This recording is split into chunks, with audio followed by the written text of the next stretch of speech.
Ayan, mga kabunyog mga kababayan, welcome sa ating oras-oras na komentaryo ni Attorney Ricky Tumutorgo. Okay? So mga kabunyog mga kababayan, bibigyan natin ng komentaryo itong sinabi ni Subiri. Ha? In-interview ng isang media si Subiri, ha? Hiningan siya ng reaksyon. Masama pa talaga ang loob ni Subiri sa mga nag-traitor sa kanya eh. At isa sa mga posibleng tinitingnan niyang nag-traitor sa kanya, itong mga PDP laban. Mga kabunyog, itong mga PDP laban, sila Tolentino, si Bongo, si Bato, at saka si Padilla. Bakit special na mention yung mga PDP laban na yan? Kasi mga kabunyog, mga kababayan, ah, syempre, grabe yung binigay na pabor ni Subiri sa mga tao ni Duterte. Ha? Kaya nga siya nagkaroon ng problema sa administrasyong Marcos Jr. dahil nga sa tingin ni Subiri, marami siyang binigay na pabor sa kampo ng mga Duterte. Halimbawa, yun ngang pagdinig ng komite ni Bongo, pinabuelo niya ito. So hindi ito acceptable sa kampo ni PBBM, ni Marcos. Alam ni Subiri yan. Kaya ang ine-expect ni Subiri, yung mga senador ng PDP laban, yung mga kasamahan ni Bato, lalo na si Tolentino, si Padilla, si Bongo, ay mag-i-stick sa kanya. Sa totoo lang, kung naging loyal sa kanya yung apat na yon, hindi naman magkakaroon ng leadership change sa Senado eh. Bakit? Kasi mga kabunyog, ilan ba yung permang nakuha ni Escudero? Ay di ba 15? Alisin nyo yung apat. Pag inalis nyo yung apat na PDP laban, kasi yung apat na PDP laban, pumirma dun kay si Escudero eh. Oh, si Tolentino, si Padilla, si Bato, si Bongo. Kala nga ni Subiri hindi kasama si Bongo eh, ay si Bato eh. Hmm? Kaya lang kasama rin pala. Oh, anyway, dahil dun sa apat na yon, nakabuo ng 15 si Escudero. Kung wala yung apat na yon, di 11 lang. Ang 11 na senador hindi makakapa-unseat ng isang Senate President kasi kailangan 13. Kalahati ng 24 senators plus 1. Yan, 50% plus 1. O di ang 50% ng 24 is 12 plus 1, 13. Yun ang kailangang perma. Ay lumampas pa sa 13, naging 15 yung nakuhang perma. Anyway, para kay Subiri, ang masama talaga yung kanyang loob. Masama yung loob niya kay Bato. Kasi si Bato nga yung dahilan kaya siya nasipa eh. Pinagtanggol niya ito, pinaglaban niya ito. At nung bandang huli, akala niya kasama niya, yung pala hindi. Pero, alam din ni Subiri na isa pang tao na posible sanang hindi dapat nagbaliktad sa kanya, si Bongo. Kasi tao ni Duterte yan eh. Si Bongo. Kaya lang, ang tingin niya kay Bongo namangka sa dalawang ilog. Namangka sa dalawang ilog. Parang katulad din ni Tolentino. Si Tolentino kasi namamangka sa dalawang ilog eh. Maraming beses ko na yan diniska sa aking mga vlogs. Hindi pa nangyayari yung regodo na yan sa Senado. Sinasabi ko na si Tolentino, PDP laban yan ni Duterte. Umaattend siya sa mga pagtitipo ng PDP laban. Pero umaattend din siya sa mga pamiting ni PBBM at saka ni Martin Romualdez. Ano talaga si Tolentino? Ang iniisip ni Tolentino, manalo sa 2025. Ha? At alam ni Tolentino na sa mga surveys, alam ni Tolentino na kulilat siya eh. Delikado siyang malaglag. Sa mga surveys, minsan pumapasok siya 11, 12 na. O kaya minsan nga labas eh, nasa 13, nasa 14, 15. Kaya si Tolentino, ang style ni Tolentino, gusto niyang makakuha ng boto sa mga supporters ng Marcos. Tama si Paita Vega Arcilla, wise actoso si Tolentino. Kaya lang, kailangan ni Tolentino na kaya nung nagkaroon ng leadership change, para kay Tolentino, inoferan siya ng kampo ng ni Escudero at saka ni Jinggoy na kumbinsihin mo yung 3 mong kasamahan. Pag nadala mo yung 3 mong kasamahan, gagawin ka naming majority floor leader. O yun nga ang nagawa ni Tolentino, kinumbinsi yung 3 niyang kasamahan. Ang madali niyang nakumbinsi doon, si Padilla. Si Padilla naman kasi, wala naman yan. So nakumbinsi ni Tolentino si Padilla. Pero, kailangan nilang makumbinsi si Bongo. Kasi, ang usapan nila sa PDP Laban, kailangan majority, pag majority sumama na sa isang stand, lahat dapat sama-sama, ay 4 sila. Si Bato yung pinakahuli.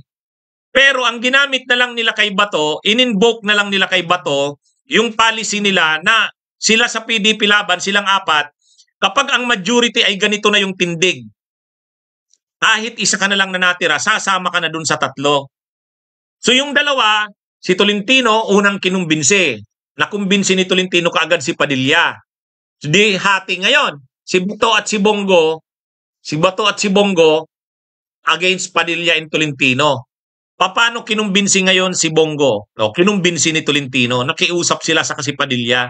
Sumama na tayo dito sa bagong liderato kasi bibigyan ng mataas na posisyon si Tolentino. Kapag mataas ang posisyon ni Tolentino, majority floor leader, siyempre, silang mga PDP Laban, mabibigyan din ng malaking pabor. Ang problema, si Bongo. Ay, ang problema nila si Bato. Si Bato, madali na lang. Sinabi na lang nila kay Bato, kaming karamihan ay kasama na dito kay Escudero. Kung usapan natin, kapag majority na sa atin ay sumama na, dapat lahat tayo sama-sama. Ganun na lang ang ginamit na argumento kay Bato. Wala namang prinsipyo si Bato, di sunod siya. Pero ang ang sinabihan dito ni Zubiri, si Bongo. Sabi ni Zubiri, mahirap mamangka sa 2 ilog. Bakit? Kasi si Bongo, Duterte yan eh. Siyempre napaka-loyal niyan kay Duterte. Mas loyal pa yan kaysa kay Tolentino, kaysa kay Padilla, at kaysa kay Bato. Kasi talagang kanang kamay siya ni Duterte. Mula pa nung Davao Mayor Davao City Mayor pa si Duterte, kanang kamay niya na si Bongo. Wala pa yan, hindi pa yan nabigyan ng mga role sa politika yan si Bongo. Ano lang yan, taga-bit-bit ng bag niya. Assist ni Duterte, alalay. Kilang alalay ni Duterte, nandyan na yan, kasama na yan ni Duterte si Bongo. Ngayon, ang loyalty siyempre ni Bongo na kay Duterte. Pero sa panahong ito na nag-aaway-away ang Marcos at ang Duterte, delikado rin ang lagay niya na baka hindi na siya manalo sa 2025. Kaya kailangan niyang mamangka sa 2 ilog. Kumbaga, loyal siya ng Duterte, anang kamay siya ni Duterte, pero hindi siya magpapakita ng sobrang loyalty kay Duterte. Kaya makikita nyo si Bongo, tahimik siya sa maraming issue. Doon nga sa pagdinig ng sa pagdinig nga ng Padilla Leaks, hindi masyadong pumapapel si Bongo eh. Di ba? Sino ba ang aktibo doon sa Padilla Leaks? Si Bato lang naman eh. Si Tolentino umattend doon pero hindi masyadong nakikialam. Si Bongo lalo nang hindi umattend. Si Robin Padilla umaattend din pero hindi siya masyadong kumakampi doon sa Padilla Leaks. Kasi nga, namamangka na sila sa 2 ilog eh. Yung mga tao ni Duterte sa Senado, survival na ang iniisip nila, namamangka sa 2 ilog. Maging si Bongo, na tao ni Duterte talaga, anang kamay ni Duterte, namamangka na rin sa 2 ilog, survival. Kaya sabi dito ni Zubiri, tinanong kasi siya ng media dito na nag-i-interview, ano bang masasabi mo kay Bongo? Sabi ni Zubiri, para kay Bongo, itong masasabi ko, mahirap mamangka sa 2 ilog. Ito, panuorin niyo mga kabunyog. Senator Christopher Bongo, siguro, do not fence it. You have to take a stand and make a stand. Mahirap po mamangka sa 2 ilog. You'll have to make a stand one day. Rinig nyo Kasi si Bongo talaga, kahit sa issue ng China, nakikita nyo ba ngayon si Bongo na kumakampi sa China? Hindi. Hindi. Mga wise nga eh. Nakikita nyo ba si Bongo na dun sa mga maisog rally? Nagsasalita ba si Bongo sa stage? Doon sa mga launching ng mga Marcos Resign Movement, nandun ba si Bongo? Hindi. Yung Marcos alis dyan, wala doon si Bongo. Pero si Bongo yung pinakatao ni Duterte. And yet, hindi masyadong nakikialam si Bongo sa away ni Marcos at ni Duterte. Ha? Anong ginagawa niya? Namamangka nga siya sa dalawang ilog. Yun nga yung sinasabi ni Subiri. Kasi ang iniisip ni Bongo, masyadong matindi itong away ni Marcos at ni Duterte. Delikado siyang hindi manalo sa 2025 kapag binangga niya ang Marcos. Baka ang pondong ibibigay sa kanila, kasi mag-uusap na naman ang budget, July, August, September, October, November, budget, ano na naman yan, budget year na naman. Delikado sila. Baka silang mga tao ni Duterte, kunti na lang ang ibigay na pondo ng Senado. Kaya ganyan si Bongo. Ano siya? Naglalaro din. Parang si Gloria Arroyo. Si Gloria Arroyo sa tingin nyo, ha? Bakit tahimik si Gloria? Ayaw niyang bumangga kay Romualdez. Ayaw niyang bumangga sa Marcos. Pero Sara siya. Pagdating ng 2028, pag malapit na, sa kanilang sila kakalas. Yan ang mga laro ng mga tao ni Duterte. Itong si Bato, o si Bongo, Duterte yan siyempre. Alangan namang magbabago yan. Kaya lang, sa ngayon, namamangka muna sa dalawang ilog. Ha? Ano? Namamangka sa dalawang ilog. Kaya ang tira ni Subiri kay Bato, kasi ang ginawa nitong nasa media na to, in-invite si Subiri, hininga ng tanong. Ha? Sabi niya, Senator Subiri, anong masasabi mo kay ganito matapos yung nangyari ito?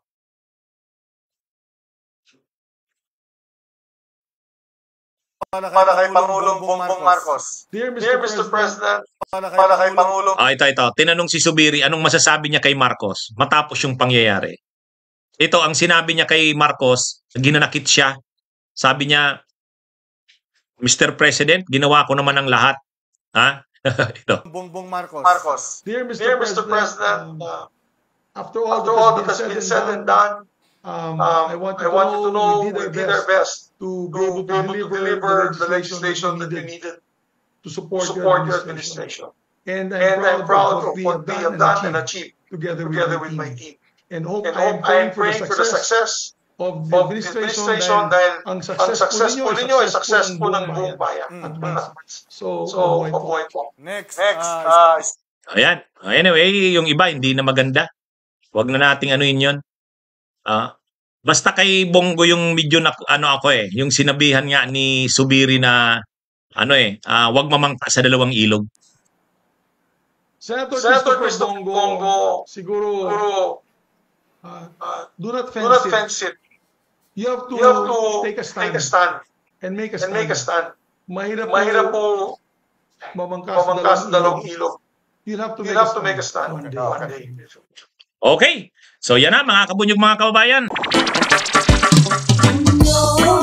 May kulanong salita na ang ibig sabihin dito ay ang pagkakaisa. Bunyog Party List. Halika na, Bunyog Party List ka na. Halika na, Bunyog Party List ka na. Sa susunod, ang atinang suportahan, Bunyog Party List, nagtataguyod ng katotohanan, lumalaban para sa bayan.